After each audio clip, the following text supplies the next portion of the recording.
Good evening. Good evening. This meeting will come to order. This is Zoning Board of Appeals, May 2018 meeting. Please stand for the Pledge of Allegiance. I pledge allegiance to the flag of the United States of America and to the republic for which it stands, one nation, under God, indivisible, with liberty and justice for all.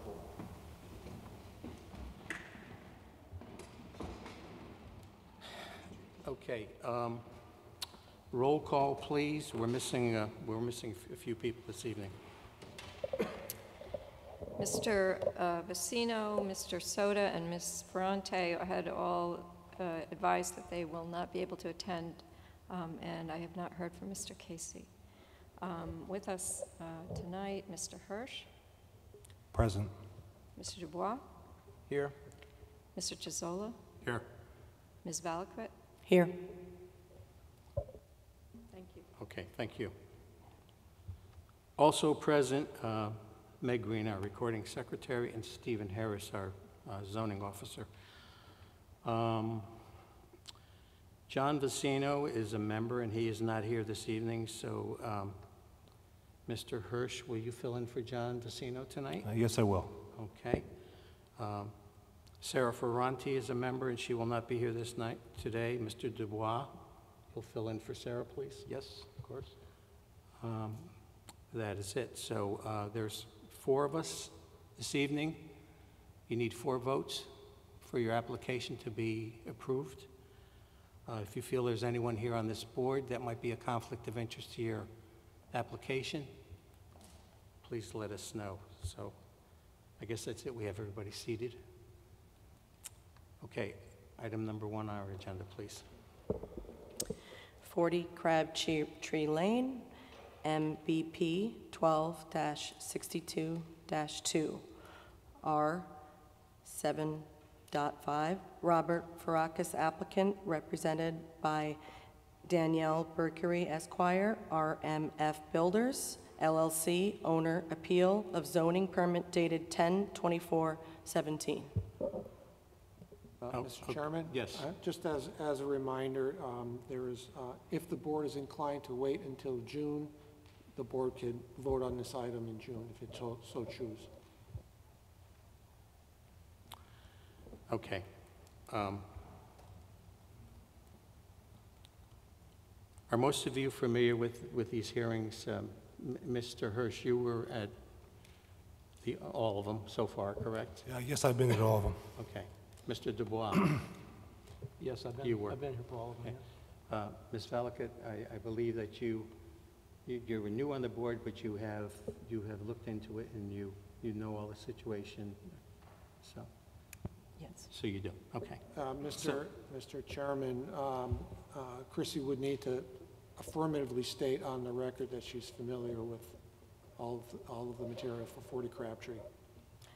Yes, I am familiar with the property. Okay, so this hearing was closed, so it's a decision on whether or not to vote this evening. There's still 30 more days, 30, maybe 31, 32 going out. Do you feel comfortable with voting on this evening, or are we going to finalize it by our next meeting? Whatever you think. I personally am fine with voting on it. Okay. Are you going to make a motion to that effect? I'll make a motion to vote on the application. Well, you can tell us what your motion would be. Oh, I would deny the motion. I think that the issue before the board, was stated by the city attorney, is whether the zoning enforcement officer correctly issued a zoning permit to construct a new 2-story family dwelling, and I believe that my opinion is that it was correctly issued. Okay, well, you would either have to overturn the decision of the zoning officer, or you would, of course, if you were in favor of it, you would uphold the decision. So I believe your motion is to overturn the decision. Oh no, I'm for the decision because I believe that there was a legal lot a record that was created, so I'm for the decision, for Mr. Harris's decision. Yes, so what you're doing, what you're To saying... uphold. Up to uphold it, yes. Yes, to uphold it, Okay. You're upholding? yes. Okay. Oh, okay. I misunderstood you. Okay, I'm sorry. We have a motion to uphold the decision of the zoning officer, and we need a second on the motion. I'll second. Okay, we have a motion to uphold the decision of the zoning officer, and we have a second on the motion. Mr. Hirsch, you with the motion? With the motion. Mr. Dubois? With the motion. Ms. Valakut? With the motion. I'm with the motion. Decision upheld.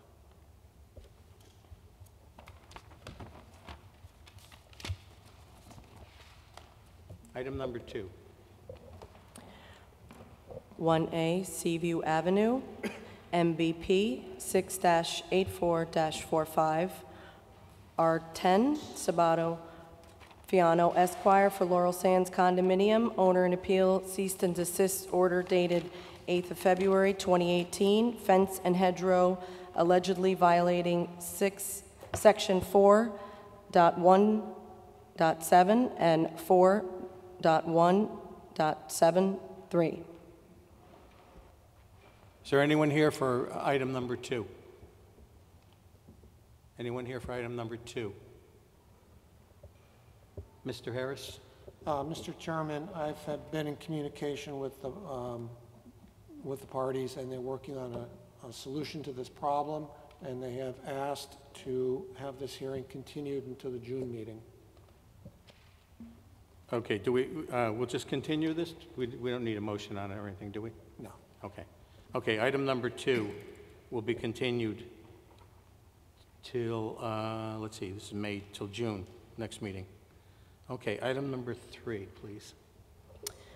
65 Oldfield Lane, MBP 37-520-21R, R12.5, Peter Smith and Catherine Smith, owners, vary section 3.1.4.1, side yard setback to 6.26 where 10 feet required, section 4.1.4, eave projection 5.26 feet where 8 feet permitted to build a 2-car garage.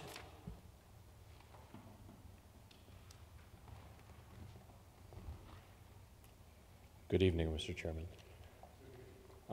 My name is Peter Smith, and I'm joined with my wife, Kathy, and I just want to give you a little bit of background. And actually, my neighbor was unable to attend today, but she wrote a letter to the board, and she asked me to read it. Is that allowable? Yes, you can. Okay.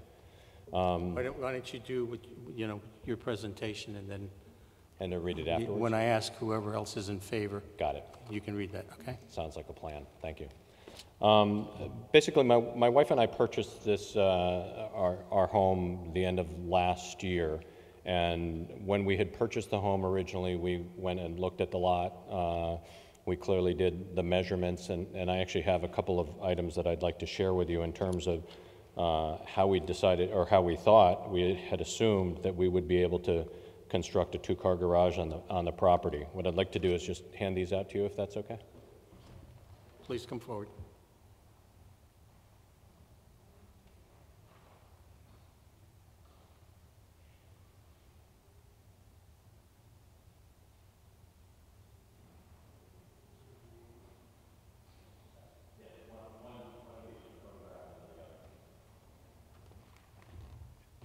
And what I've just handed out is this document has 3 pages on it, and what I wanted to do is sort of demonstrate the side yard as we saw it when we purchased the property. If you'll notice on this sheet, on the first photograph, you can see the side of the house, and then there's a chain link fence over there. And if you go to the second page, what you'll see is that the distance from the house to the chain link fence is 33 feet 7 inches, both in the front of the house and the back of the house. And so what we had done when we purchased the property is we were looking around, and I think I was the one who wanted a 2-car garage more than my wife, but I really when it snows, I really don't want to be in the snow anymore, and so the opportunity to get a garage was very appealing. So I talked to the neighbor, and the neighbor had believed that the fence was the property line. This parcel had never been surveyed.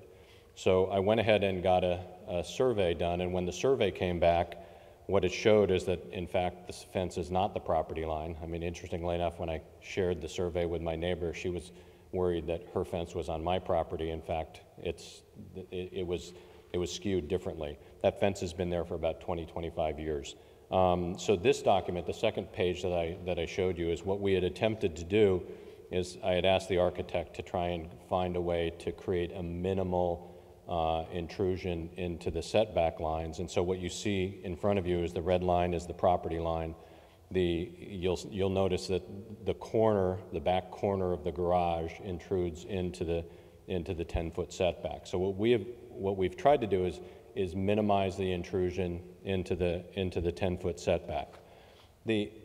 What I have been told in terms of understanding the way your board works is you need to show hardship. It's not just that I have a lot and I want to build a house. I actually have to talk about a hardship. And so what we further discovered when I got the survey done is, interestingly enough, this house is cockeyed on the lot. So if the house was actually straight, and you can sort of see it here because those are your setback lines, that's cockeyed to the setbacks. If the house was straight on the lot, there wouldn't be a problem. Everything that I'm trying to do would fit nicely within that box. But the fact that the house is cockeyed is creating that hardship. And I did a little more research in terms of the parcel, and what I found is that this lot is actually part of the second phase of the Nob Hill development that the Honeck brothers built in 1952. In fact, this particular development, the final approval for this part of, they called it Nob Hill Annex, was July 28th of 1952. July 28th happens to be my birthday, so I'm looking at that as a positive sign in terms, not 1952, but July 28th is my birthday. But when you look at that subdivision, all of the subdivision parcels are one square piece of land, and that's the way they were cut up, and everything is pretty tight and unique, or tight and square. The reason this parcel is different is it has two component parts of the parcel that make it different. The first component is that the city went and actually took a right-of-way into the parcel, and so there's a piece of the front yard that's actually owned by the city. If you drove by the property, you'll see a nice stone wall that the previous owners had put up there, but in fact the city owns that land and about 15 feet back. It actually creates the current house is non-compliant with front yard setback because of the land that the city took in this development. The other thing that actually is really more interesting and kind of cool from my point of view is that when the parcel was purchased in 1953, the Wests, who had purchased that particular parcel, then bought another piece of land in 1954 that was within, when you look at the plan that Honeck had done on their subdivision, they just show this complete parcel, but in fact it's not. It's actually two different pieces of land, and I think you have a copy of the survey, and it'll show parcel 1 and parcel 2.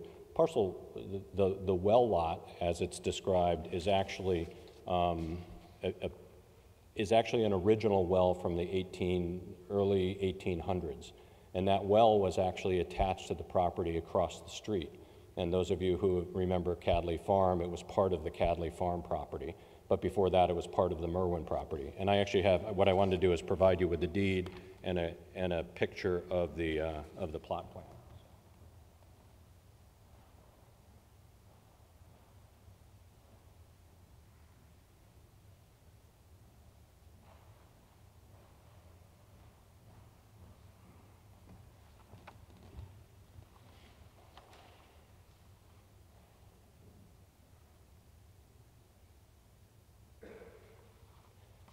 So what I have given you on this is I gave you the second acquisition that the Wests did after they had bought the house from the Honecks.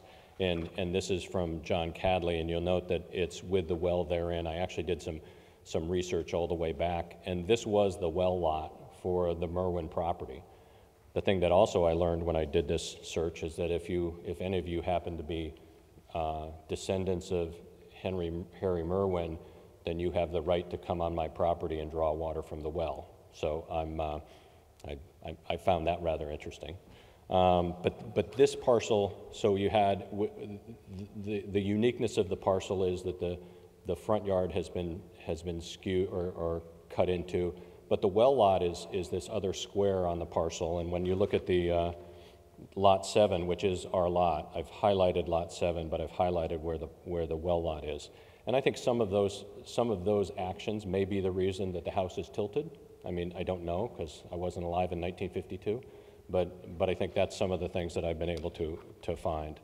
And so as I'm looking at the rationale for this, is that the first thing is that I think we've done everything we can do to limit the intrusion into the setback. You know, it's clear that if we tore the house down completely, then we could rebuild it and put all these pieces in. But what I really want to do is I want to maintain as much of the house as possible. The foundation is skewed to the lot and those kind of things. So what I'm asking is that we have the ability to do that small section.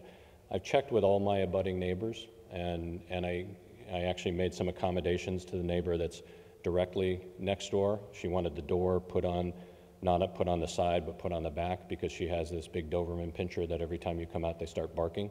And she thought it would be better if I didn't come out the garage on the side, I came out on the back, so it would keep the dog more contained. So we're doing that, and the other abutting neighbors didn't have a concern, and as I mentioned, one of them has actually written a letter.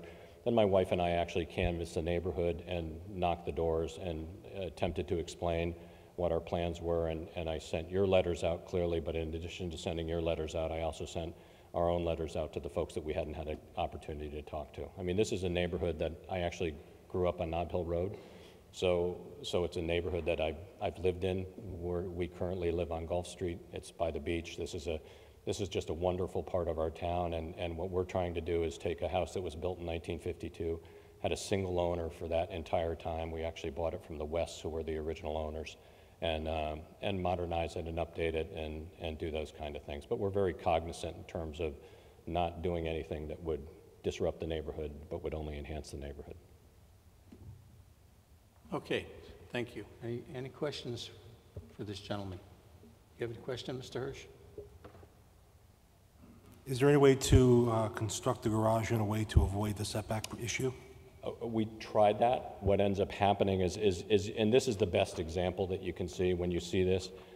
If we squeeze it, the problem is that it skews the cars. And what my architect had said is we're 20 feet. So as you start getting smaller and smaller, it just gets really, it's virtually impossible. That's why he even did the back, you see where it sawtooths down. He gave me as much room as I needed to park a car, and then he backed into it. Ms. Fallica? Is there anyone here from Oldfield Lane to oppose this addition? I'll list that.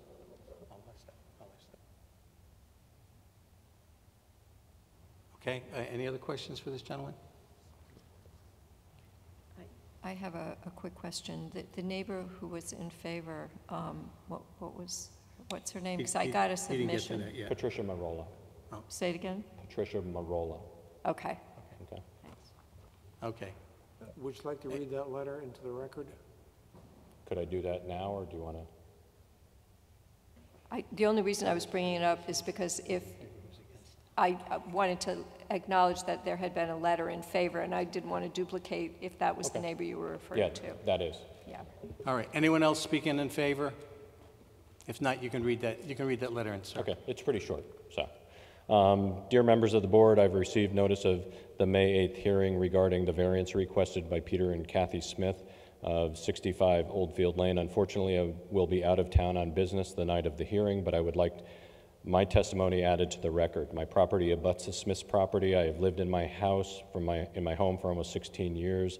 As it is often a concern when a neighbor's home is sold, I wondered who would purchase it and what they might do with a property that had been owned by one family since it was built. I am pleased to say the Smiths have already proven to be wonderful neighbors.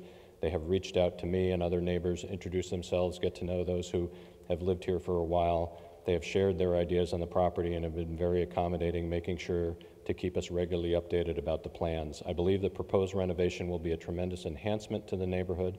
Their designs for the homes are lovely and will bring a much-needed updates to the house. I believe that the variance they are proposing is very reasonable. It appears the house was built slightly crooked, on a crooked angle on the lot, which is why they must make the request. In my opinion, this small variance will have no noticeable impact to me or the other neighbors. I am in full support of the plans that Peter and Kathy Smith have proposed.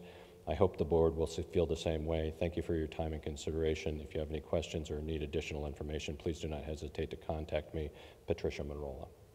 Okay, thank you. So again, your hardship was the position of the house, the existing house on the lot. Yes. So I think you did a good presentation and explaining to us, you know, that the house is in the position it's in, and that I guess you did everything you could possibly to get around this variance. So, anyone else speaking in favor? Thank you. Is there anyone here opposed? Anyone here opposed to this application? Any further comments, questions? Yeah, I just have one other question. You have a question for Yes, him? yes, I did. One other question, I'm sorry. Where do you currently park your car? We actually have not moved into this property. We currently live on Gulf Street. My wife made it very clear that she would never live through another renovation, so I'm doing all the renovations living in the same house. So. Okay, you all set? Anyone else? No? Okay, this hearing is closed.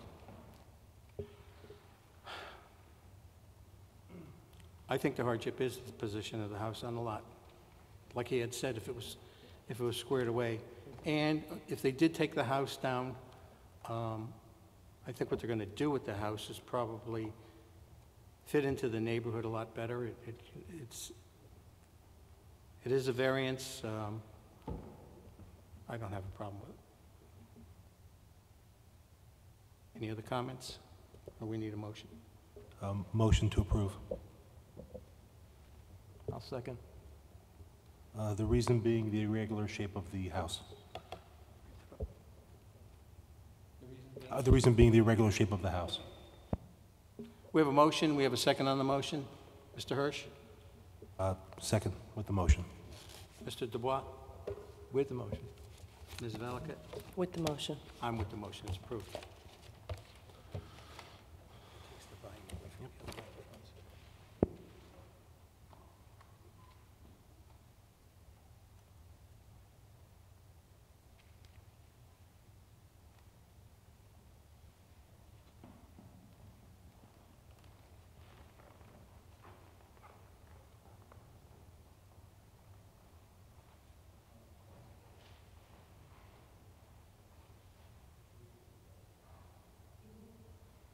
So it would be item number 4 would be up next, please. 20 South Street, MBP 49-604-5, R5, Jason DiGiandomenico, applicant for Wilton Wright and Betsy Wright, owners, vary section 4.1.4, projection to 0, where 4 feet permitted to build a 3-season porch.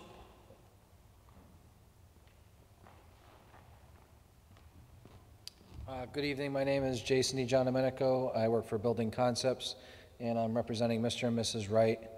We're currently looking for an application to put one of our new Four Seasons life rooms up. It's a screen enclosure with retractable screens, and what it virtually is a roof cover. Currently, right now, there's an existing deck there now that we're looking to put a new deck support system in with proper footings, and also the life room in that area. So it's not to extend past the perimeter of the existing house to the, what I would call the, if I'm looking at it from the street side, the right side, which is why we're looking for the variance.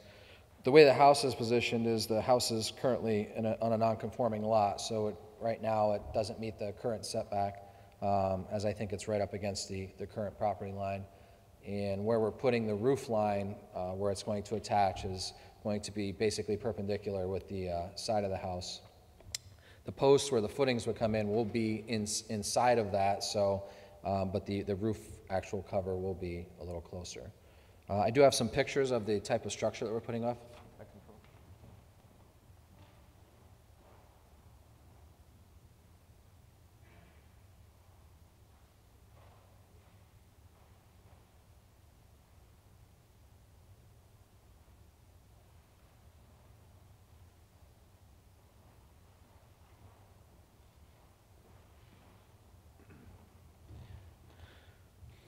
And also, this is just a roof cover mainly, so there is no glass, no windows. You know, that's going to be enclosing it in as a typical 3-season option.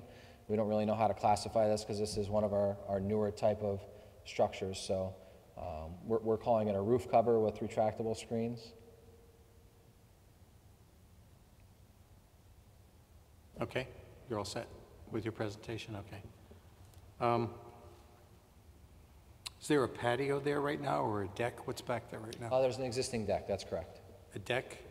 So this is going to be built, of course, on the deck. Yeah, this is right now it's a grade level deck. The deck is in need of repair, so we are going to put new proper footings in and keep it the same size of the deck. It is going out in projection, I believe, 6 more inches or 8 more inches than the projection of the existing deck, but the width will remain the same. Were you the owner at the house when that deck was built? Was there a permit for that deck? I'm not sure. The owner's here, present. Can you find out? Okay. Because at the time the deck was built, even though, I mean, you're asking for a roof over the deck right now, but when the deck was built, they actually needed a variance for that at the time. Okay. Well, we're seeking, because we're looking for the deck cover, the roof cover, and the new deck. We're seeking the entire package for this variance right now. Okay. I see you have your hand up, and you can come up as soon as, you know, and offer whatever you have, please.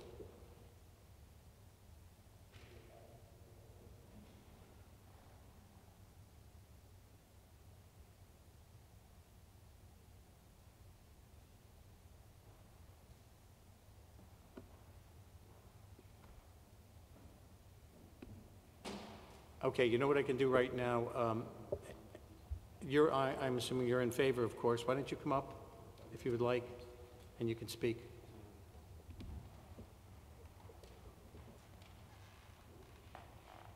Please give your name, your address. Elizabeth Wright, 20 South Street. When we bought the house in '88, Hold on one second, because we have our secretary seating.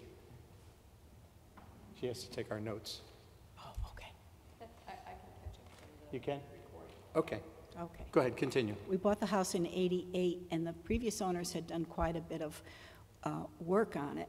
And we didn't ask about what was out the back door. It was a poured cement slab, and it was cracked and everything. So what we did was just put Trex pieces just over the cement slab. That's all it was, exact same spot, just Trex. So it's not an elevated deck or anything, just sitting on the ground. And that's all that's been there. Okay, so that's the way it is right now. Yes. So I guess what's there right now is good enough to build on? That's what's going to stay Well, there? the Trex gets warpy after a while. It's kind of warpy. So I would really like it replaced. All right. And that's what it will be. It will be a Trex product, correct? A Trex product. It'll be just a new of what used to be there, which was over the original slab. And I don't know who put the slab in. You know, it's this gentrification of the area from cottage slowly to furnace to year-round house. And could I say something about the property line? I'm a kind of a historian, map person. I did the history of our area extensively. And interesting is that the property, South Street, the Morningside line is behind us. But to the east is what was the Smith farm. And Mr. Smith's granddaughter lived across the street, up off of South Street onto Edgefield. And we met her a bunch of us went up there in 1990 and interviewed her, and she said that our house was a barn, that they had simply pulled forward. And you can see it on the oldest map. You can see the farmhouse close to the water and the old barn.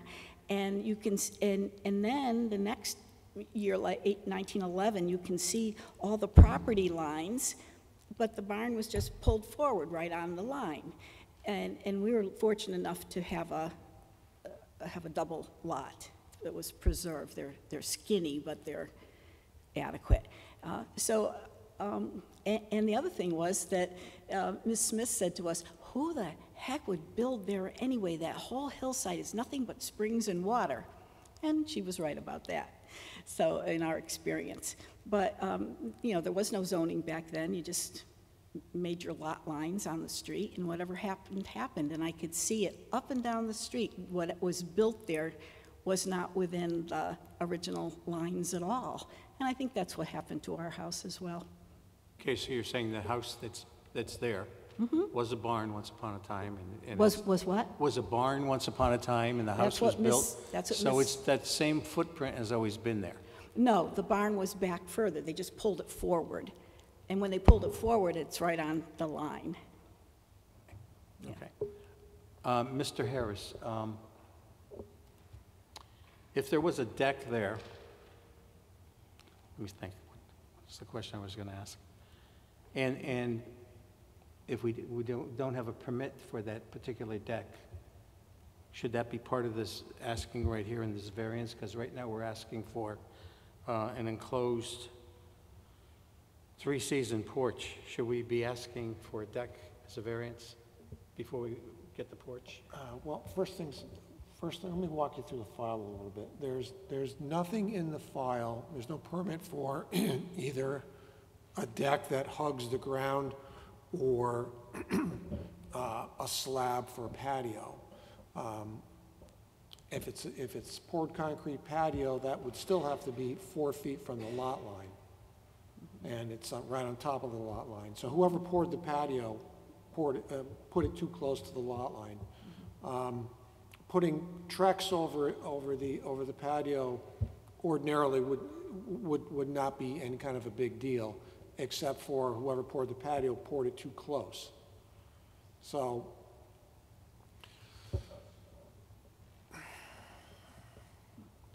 I think it is probably proper for the application to be withdrawn and then resubmitted as a complete package.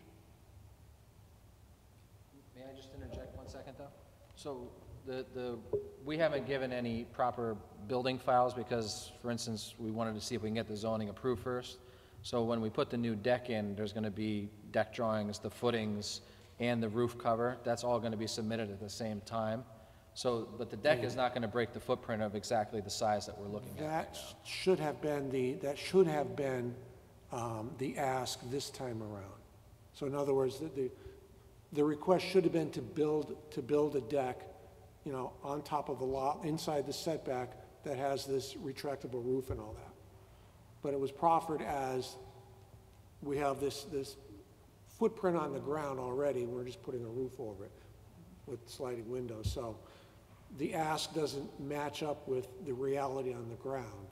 So in my opinion, the clean way to do this is to withdraw this application, reapply, waive the fee, and you can apply as a package for the deck where it sits with the retractable roof.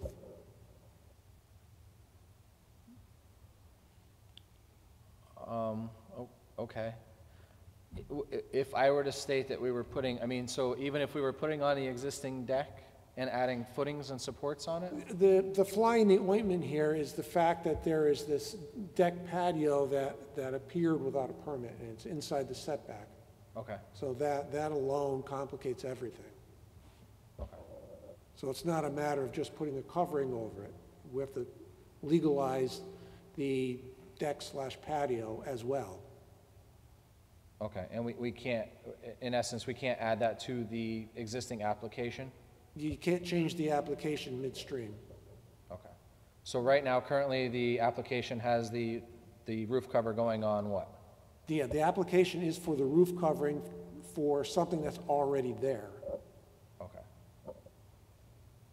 That's the way the application is written up? Yes. Okay. Okay, so if he withdraws this right now, what will he have to do? We have to, The options for the board are, you can always approve it if you want and state your reasons on the record. You can vote to deny without prejudice, or you can deny outright. Or the applicant can withdraw and reapply. okay. What would be the best way to, Mr. Harris, what would be the best way? What would be the best way so that they can come back and not have to pay the fee again? The best way for them, I've already stated that if they were to withdraw this application, we would waive the application fee for next month. That's probably your better option if you withdraw. Okay, so You don't so want we're to pay, coming... you don't want to pay again. If we deny you without prejudice, that gives you an opportunity to change your application, but, what we're looking at here is, we're looking at a three-season porch that you want to put somewhere, but you don't really have a deck of record. So we can't change the application here right now, so it has to be incorporated in the application when the application is put up. So you're going to be looking for a variance for a deck? Well, correct, yeah, if we're going to put And an then you're gonna be looking application or for to your, add to it. and- I guess my only question is, when we were putting the application in, whether there was if there was something on record that didn't have a permit, we would have certainly addressed that right in the beginning. I guess that's my question of why we're going to the next month to get that taken care of. When we applied for it, I guess that's my question. Yeah, it's going to be delay in time in doing things for you, but I think a withdrawal is probably your best reasonable. Mr. Harris has offered that advice to you. That way there's no extra fee for you, and you can probably start over. Is it another application and going through the whole It is mailings and all it is of that another again? application, yes, but it's going to Okay, state, so is there any way to avoid all of that because of the... there is no way to avoid No. that. The best I can do is to waive the application fee. So it's just filling out paperwork again and submitting a complete set of drawings that show how you're going to reconfigure The footings and the the decking, patio yeah. deck and put the awning on and all that stuff. Okay. May I say one more thing? You can, go ahead. Thank you. Neighborhood history tells me that before the last owners, the ones before that, was a Mr. Cohen, and the house next door was burned, and it affected our house, on the side of our house. So the insurance money, Mr. Cohen, he built a brick piece of house off of our back door and made a sauna, and not even a furnace, because it was still a cottage, but just a sauna. And I am just assuming that is when the cement pad was poured to accommodate his addition, which who knows if he ever got a permit for it. Well, the cement pad, the cement pad is there, that's existing. But we need a deck. And we don't have, you need a variance to have the deck. You want to put an enclosed porch on the deck, but the deck isn't there right now, so you need a variance to do that. Again, if you want to state that you're going to withdraw, I know you're starting over again, but, otherwise you might get denied, and So, you would still have to start over. I just have one question then. So if we're putting in the application right now, and let's just say we're not doing any deck and we're just putting the posts on footings like we were originally going to do, and we were to come back later to get a deck, is that an option? And no, it really isn't, because the underlying structure is not legal. Okay. You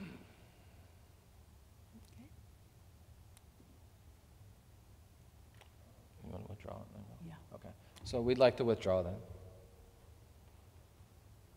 Anything official have to be done with that application, just withdrawn? It'll be On our part noted here. that it was withdrawn. And the filing application deadline for June is May 23rd. May 23rd, okay. So basically, all we're doing is putting the application that we originally did with the deck and the footings, correct? Yeah, for everything, yeah. Thank you. Okay, let's see. Item number 4, was that item number 4? Item number 4, 20 South Street, has been withdrawn. Okay? Item number 5, please. 17 Gardner Avenue, MBP 27-455-9, R5, Paul Freya, owner, vary section 3.1.4.1, rear yard setback to 10.48 feet where 20 feet required, 4.1.4 southeast deck projection to 14 feet where 16 feet permitted, north deck projection to 14 feet where 16 feet permitted. All to construct a single-family dwelling. Good evening. Mr. Chairman, I have some handouts related to a previous zoning variance that was granted on the property, as well as some information, if I could approach. Absolutely. Come forward, please.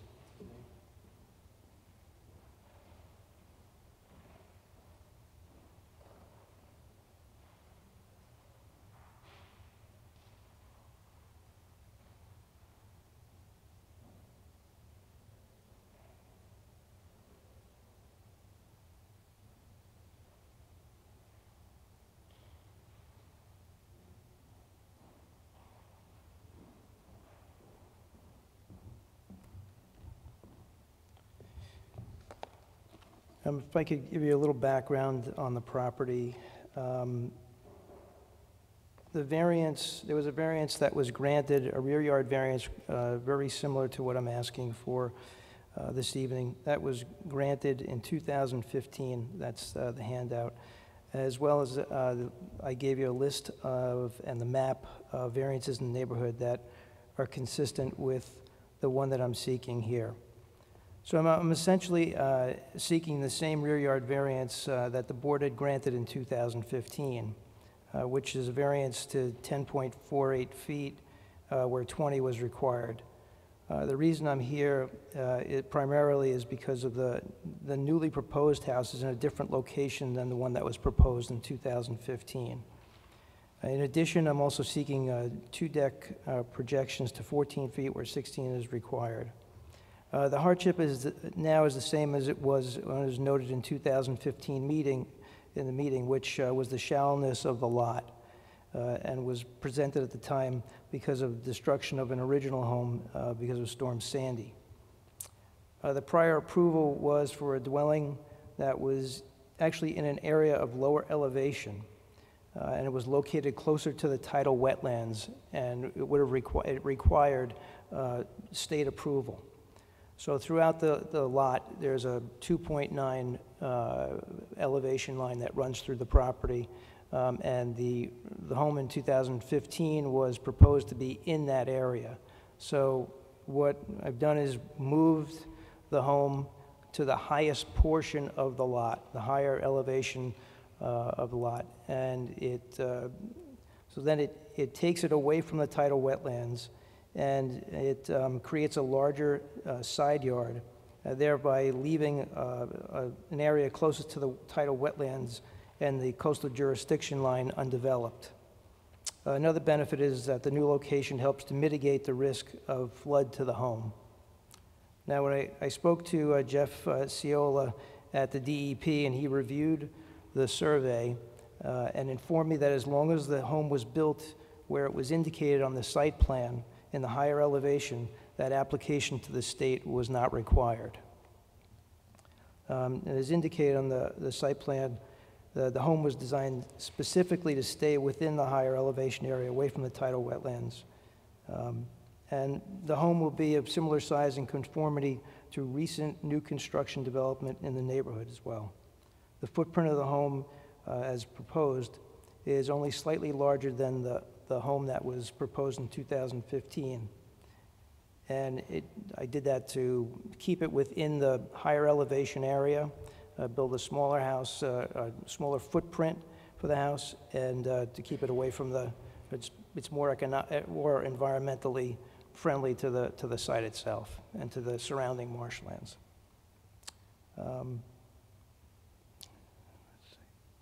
So that's pretty much the, I do Okay, have- so this has already been approved in 2015. Yes. So you can build a house. I think you're stating there's a couple of extra, is the house pulled forward a little bit more? You mentioned No, higher. there's a couple of decks on either side of the house, and so it's just I'm looking for a 2-foot variance on those because they're at 14 feet instead of being at the 16 feet as regulated. In designing the house, I did make one of those decks smaller so that it was not as far into the setbacks as it originally was. All right, so, I mean, actually, we okayed this, we okayed this in 2015, so, I think a couple of things here that you had just mentioned. Other than that, you can build it the way it was proposed at that time. So, is there anyone else speaking in favor of this application? Any questions for this gentleman? What exactly was granted in 2015? Well, if you look at your sheet that he just handed Well, you. I'm asking him Yeah, the question. okay, go ahead. What was granted in 2015? It was, I do actually have a site plan of what was granted, or what it was granted on in 2015. Yep.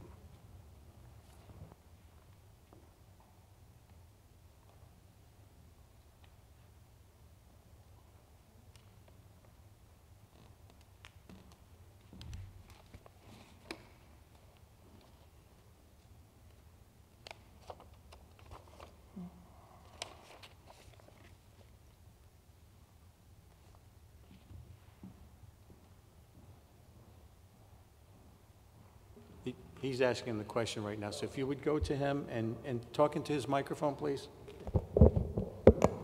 So, that was the property at the time. This is the current one. This is the current site plan where the home is moved over. And then the one below it is the former site plan From 2015? from 2015, where the home was actually Is there closer. anything in 2015 about a deck projection? No, Okay, so that's the difference. that's the difference, okay.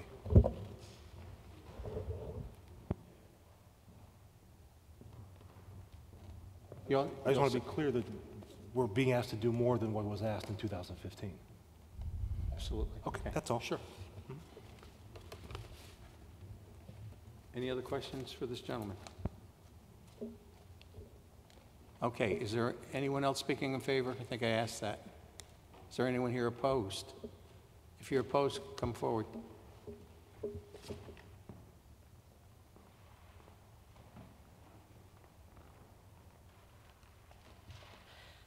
Hi, my name is Ellen Buchanan. I live at 25 James Street. Okay. Directly behind the property. Back in 2015 was after Sandy, and the two girls that owned it were the ones who proposed it. It was a smaller property. Also at the time, we were unable to come, and we really did not want to we felt there was a hardship there for them. They lost their house. Their house was totally lost. It looked like the Wizard of Oz house. So they had to rebuild. It affects myself and my neighbor. It is a very large house that he is proposing, one that encroaches onto us, feels very claustrophobic. It is also, like he said, it is more towards our property, in keeping away from the marsh. So we feel that there will be more runoff. There is already problems in that area with flooding. Also, that wetlands that he speaks of no longer goes in and out with the tide. It just stays full as a canal. So any water running off will go into there and onto our property, and we feel that it will be more of a hazardous for our property line. And we don't feel that we should, after everything that we've entailed or have happened to us, should have to also field the cost of, because he wants to build it closer to us, have to take up the cost of the flooding issue that will come from it. There's not going to be as much drainage if it was 20 feet away from our house going into the ground as if it is 10 feet from our house or from our property line. We don't feel that there's a hardship. He could go smaller with his house, like the houses that were there in the past. If he wants to keep it away from the canal to move it over to higher ground, you could still keep it as a smaller area. It does not have to be as close to his house as he wants to make it. Okay, That's it. thank you. Any questions for this lady? Any questions? No? Okay. Thank you. Anyone else opposed?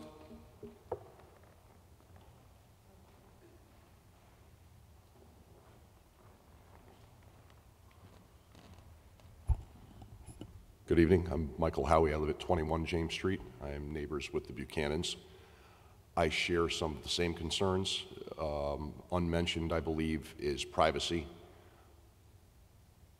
My first thought of the building as proposed, based on what's been around, I heard some words about similar houses are being built. Similar houses are being built. They're being built on more land. The house as proposed, with a 10-foot setback in the backyard, abutting 30-foot wide yards. If you walk out into the backyard, I would recommend that maybe we could propose from where I'm standing to those desks, which is probably closer to 14 feet than 10 feet, but at that distance, with a very high basement, 3 stories above, I think the most concise word I could say is oppressive. And I could follow that up with unnecessary. I think it's too big for the neighborhood. I think if any of you Milford residents know the neighborhood, know Gardner Street, know that there's almost nothing on it, as much as we'd all love to see a house go in there, instead of everybody's house is decaying, waiting for something to happen to them, I would love to see something. I think it's wrong. I think it's too big. It's oppressive, and I actually am a little bit offended that somebody would come into the neighborhood and do such a thing to such a small neighborhood with such a monstrous house. Sunlight, winds whipping, whatever the case may be. I have a couple of young children, 6 and 9 years old, a puppy, at the backyard, at the back fence, with the house that is seemingly going to be somewhere in the neighborhood of 40 feet tall, 10 feet off of a boundary line. 35. I did 35 hear you. is Thank the you. limit. It's nothing short of oppressive to the people who've been living there. So I am not all in favor of this. I don't know what the legalities are of, but I'm a little bit disappointed to see something that his house wasn't approved X years ago. It was a smaller version of, smaller footprint, smaller height. So we are not talking apples to apples based on what the gentleman had been talking about. So I think I would very much appreciate it if you all would take that into consideration before we just start massivizing our little beach community. Okay, thank you. Thank you. Anyone else here opposed? Anyone here opposed? Okay, sir, you can rebut the comments that were made. As far as the runoff is concerned, the house, the footprint is almost the same size as the house that was proposed back in 2015. I think the difference is about 40 square feet of the footprint. And so there's hardly any more runoff than there would have been for the other home. I know the home is taller, but as far as the runoff is concerned, that is basically very close to being the same. There's actually absolutely no wetlands on the property. I have talked to inland wetlands about taking care of whatever runoff there is and have agreed to use either the barrels or the rain garden system to handle that. The reason that the house was moved over, honestly, is because I just thought it is better overall. I mean, if there is some flooding down Gardner Avenue and it comes from the marsh, I thought it would be more logical that the flooding happened to the side yard than to where the house had been proposed before, which was in the lowest portion of that property. So if there is anything, the house still stays dry and the side yard gets wet. You know, and that's one reason I think that the state said, as long as you put it where you're going to put it, and we don't, the application is not required by us. They don't have to, they won't get involved. As far as the lot being small, it's actually a double lot. It's a 80 by 45, roughly. It's kind of a parallelogram, so it's not any smaller or larger. It's not any smaller than other lots that have been developed and where variances have been given. Similar variances have been given in the neighborhood. It does conform with the zoning regulations as far as the height is concerned, and I do live in the neighborhood, and that street is, there's one small cottage across the street, and there's a couple of homes on the corner, but that property sits from East Broadway. There's a 120-foot city lot that's between this property and the property up towards East Broadway, where it's a parking area for residents. And then behind the property it's open to the marsh. So there is not a lot around it, with the exception of the neighbors to the west. Can you give us the square footage of the house that was approved? I think the house that was... as opposed to what the new square footage would be of this one here? So the house that had been approved, I believe, was about 840 square feet or so, and then had a deck on the side of it. And how about the size of this proposal here? The first two floors, it would total 1,700 square feet. And there's a recreational area up on the third floor along with a place for mechanicals. So I haven't calculated the exact square footage of the area on the third floor. Okay, so the approval in 2015 was for 845 square feet. Was it a three-story? No, I think it's a two-story, it says there. Okay, so it is quite a bit different right now, what's being proposed. Right, the variance It's double the size. The variance itself is the same. So you do have the variance and you can build what you have, but... Mr. Chairman, the footprint of the proposed house is 850 square feet. Footprint. Right. It's 34 by 25. Okay, so if it's in that footprint, they can go up the square footage higher. Well, yeah, well, they don't need a height variance. It sounded like you were asking how much of the ground is this building going to cover? Yes, I was. So Yeah. 850 square feet. So the square footage of the house is still the same. It's similar. Yes, it's very similar. It's virtually identical, yeah. Any other questions for this gentleman? Mr. Hirsch. Yes, I have a question. What is your definition of a shallow lot? Well, it's actually a definition, the lot is 45 feet deep. And it was actually a definition that was referred to at the 2015 meeting, and that's why I included it in the application. But what does it mean to you, the phrase shallow lot? It means that I would need a variance with the narrower lots in that area. I would need a variance to make the house a reasonable depth. So the house it's 25 feet deep. It's not, it's not 30 feet deep or anything. I try to keep it to what the variance had been in 2015 and a reasonable size. I know what a narrow lot is. I know what a small Right. lot is. I don't quite understand. Maybe you can explain, Mr. Harris, what a shallow lot is. What would be the opposite of a deep lot? I mean, Right. a deep lot would have a narrow frontage and a deep depth. A shallow lot would have a wider frontage and a shallower depth.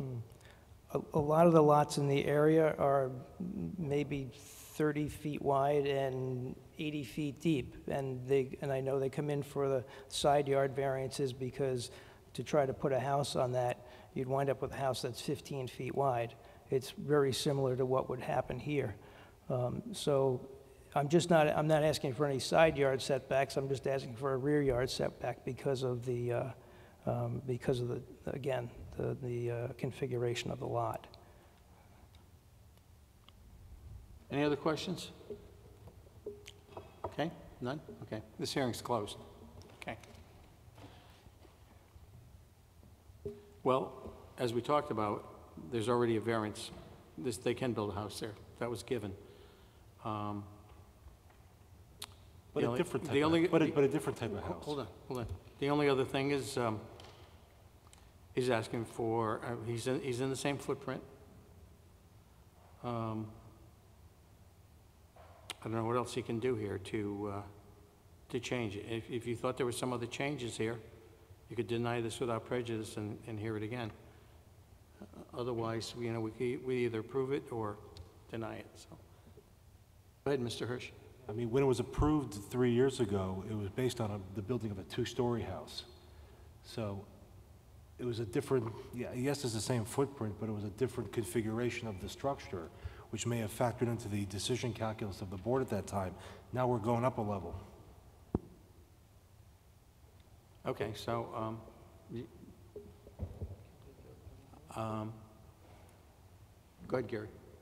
If they're going up and they do that without requiring a variance, is that something we really need to consider? think I maybe- believe they can, if they're in the original footprint, they can go in. Now, point of clarification, this is a different house in a different location. They're not in the same footprint as the previous house. This proposed house is farther towards East Broadway than the other one was. It slid laterally along the lot.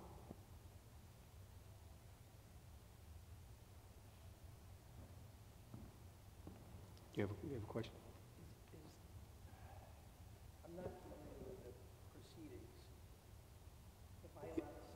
No, we closed the hearing, so we can't entertain any other comments or.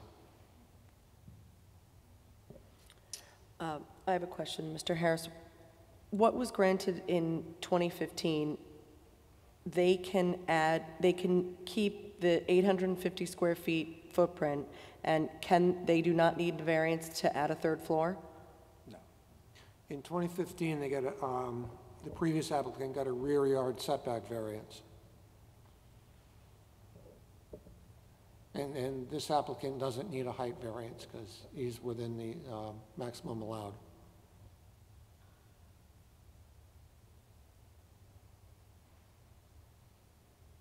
Any other thoughts?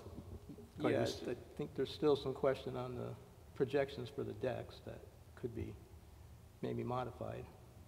Okay, so you're just going to be denied without prejudice, and it could be brought back if you think there's some room for improvement. Mr. Chairman, the options for the board are deny outright, deny without prejudice, approve everything, approve some things and not other things.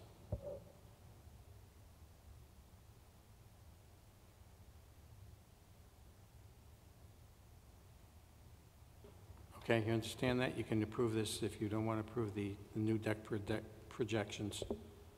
You can approve it with conditions.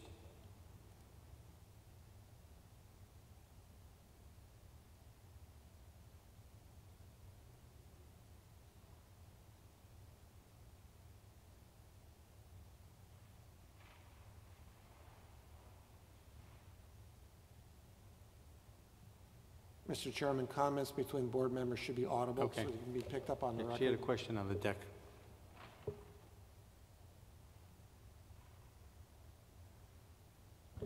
Okay, what do you want to do?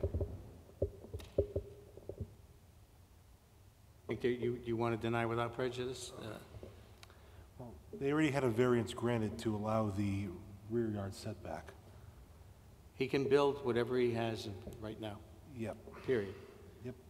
If you think there's room for improvements on the additional stuff that's being asked for right now, Yeah, if you don't think that is, yeah, I think it's correct going... with all, you can deny without prejudice, and Yeah, then it can be resubmitted. yeah, I think, I'd like to see some resubmission on the deck. I think he can make it within or do the deck in a way to come within the zoning rules. Okay, if you can put that in the form of a motion, that would be good. A motion to deny without prejudice for the applicant to... You don't have to state anything else, that's Okay. fine. Fine. We need a second. I second the motion. We have a motion to deny without prejudice, and we have a second on the motion. All in favor, Ms. Valiquette? I'm with the motion. Mr. Dubois? I'm with the motion. Mr. Hirsch? With the motion. I'm with the motion, denied without prejudice. New business.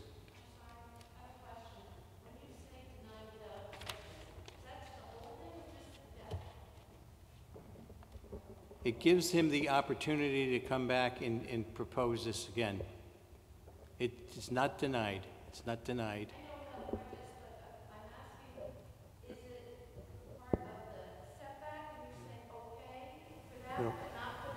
He has approval to build a house there, you already know that. He's proposed a few other things with decks and things like that.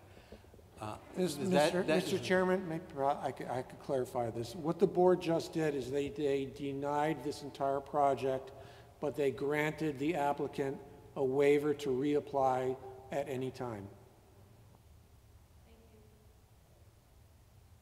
Okay, new business. Do we have any new business this evening? No?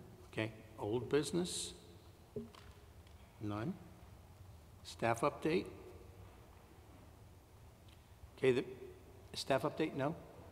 All right, acceptance of the minutes from April 10th, 2008. Meg sent them out. Did we look through it? Did we see any errors, or should they be approved the way they are? They look good. Aye? Aye. Okay. Applications for next month? We have 1A Seaview Avenue, maybe. Cherry Street. We're not expecting Seaview unless, Okay. the worst thing happens. Go ahead, Meg. There was Cherry Street, right? That's sort of, kind of, we'll see. Nothing concrete. Okay, nothing else. Okay. Motion to adjourn? Second. This motion is adjourned. This meeting is adjourned.